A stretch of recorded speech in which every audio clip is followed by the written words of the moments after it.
एक बात और, हमने परसों एक बात बोली तो पूरे देश में बवाल मचा। कुछ लोगों ने हमारी पढ़ाई पर कमेंट किया। हमने परसों बोला कि कुछ चेले, उनको नाम दे दिया हमने लौंडे,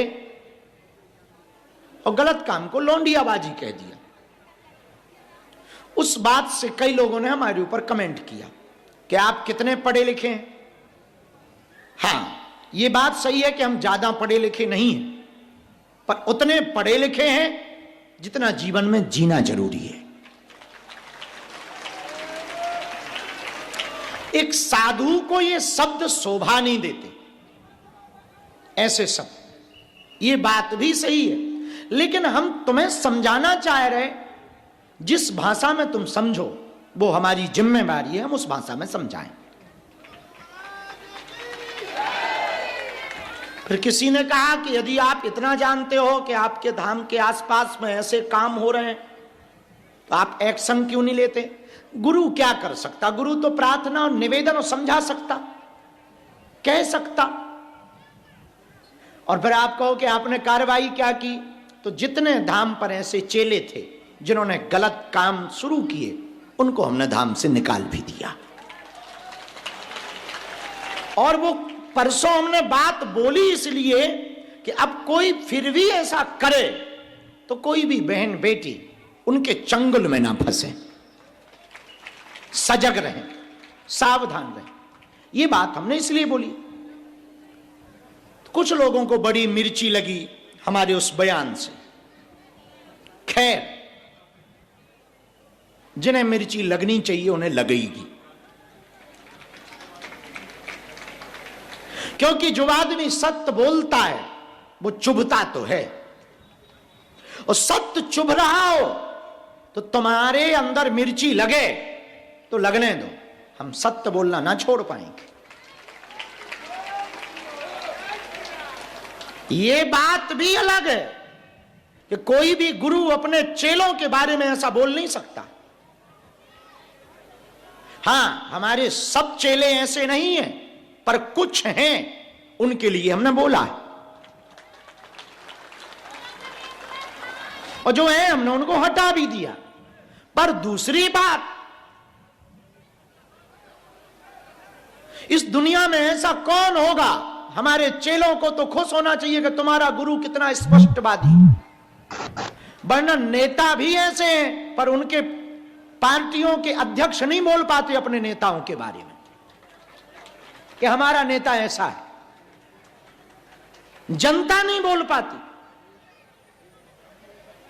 कंपनियों में भी ऐसे लोग हैं, कंपनियों के मालिक नहीं बोल पाते। और जगहों पर ऐसा हो रहा है, वहां के धर्मपीठ के लोग नहीं बोल पाते। हमारे चेलों को तो खुश होना चाहिए कि तुम्हारा गुरु सबसे समझौता करता है, सत्य से समझौता नहीं करता है। इसकी कीमत कुछ भी हो, हमें फर्क नहीं पड़ता। और याद रखना मेरे पागलो, हम तुम्हें रिझाने के लिए नहीं बैठे हैं कि तुम रीझ जाओ। हम तुम्हें सिर्फ सत्य बताने के लिए बैठे हैं। भला लगे चाहे बुरा लगे, ये तुम्हारी निजी प्रॉब्लम है कि तुम्हें बुरा लगे, हमारी प्रॉब्लम नहीं है। भला लगे चाहे बुरा लगे, ये तुम्हारी निजी प्रॉब्लम है कि तुम्हें बुरा लगे, हमारी प्रॉब्लम नहीं है। हम तो वही बोलेंगे जो बोलने जैसा है। हम काना को काना ही कहेंगे, काना। हम कुत्ते को कुत्ता ही कहेंगे, कुत्ता जी ना बोल पाएंगे। हाँ, अगर कुत्ता है तो हम कुत्ता ही कहेंगे, तुम कहो कुत्ता जी, हम ना बोल पाएंगे। तुम्हें चाहे भला लगे चाहे बुरा लगे, अभी भी मौका है, खिसको, डांस करो ढिसको। हम तो ऐसे के ऐसे ही रहेंगे, जब तक जिएंगे तब तक ऐसे। हमने तो कई बार ऐसी बातें बोली जो बोलने जैसी हैं। हमें मंदिरों पे सब कुछ अच्छा लगता, मंदिरों का वीआईपी कल्चर अच्छा नहीं लगता। तुमने देखा नहीं मंदिरों में कि जो मोटी गड्डी चढ़ाता है वो फूल की माला पाता है, प्रसाद का डब्बा पाता है, और जो चुवन्नी नहीं चढ़ाता वो सिर्फ ढक्का पाता।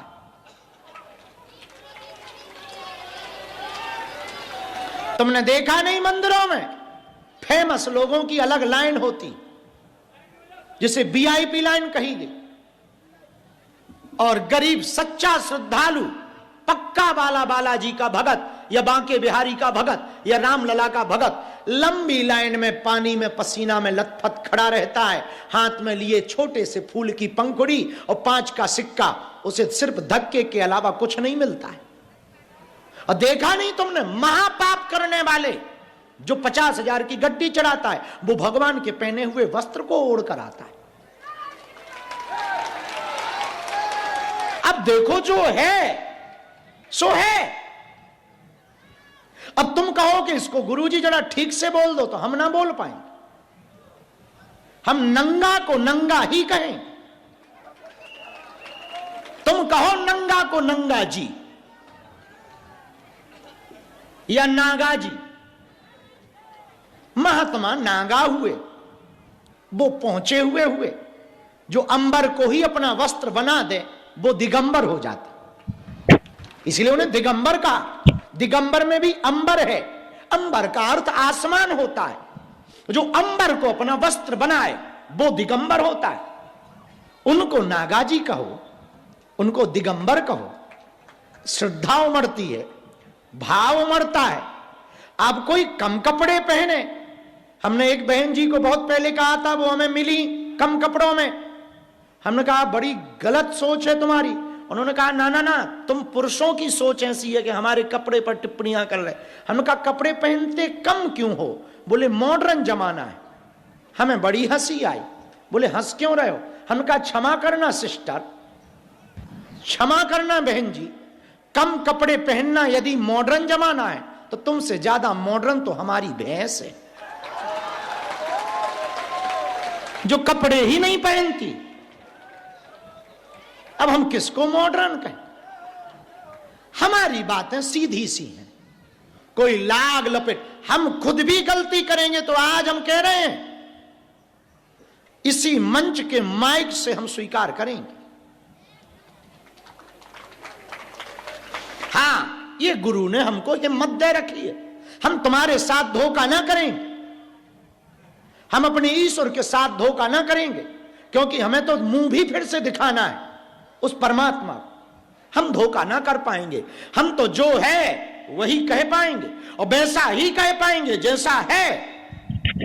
हमारे सामने एक महात्मा बैठे थे, गाड़ियों की चर्चा चल रही थी।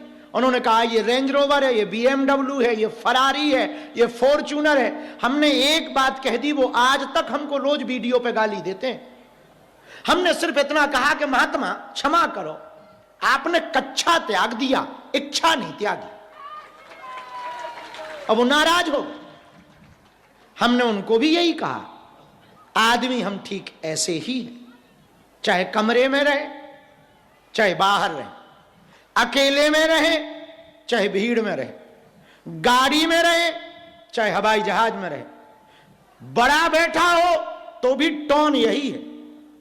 हां, 2 शब्द जो निकले हमारे वो नहीं निकलने चाहिए हमें, लेकिन ज्यादा दुख नहीं, उन शब्दों का भी दुख नहीं। समझा रहे थे हम, नए बच्चों को क्या समझाएं, उनकी ही भाषा में समझा दिया। यूं कहेंगे ठीक कह दिया। हां, एक साधु के मुंह से वो शब्द नहीं निकलने, पर एक बात तो पक्की है, कुछ भी गलत होगा, भला कौन गुरु होगा जो अपने चेलों की बात बताए। भारत को तो खुश होना चाहिए कि ऐसा गुरु पाया है तुमने।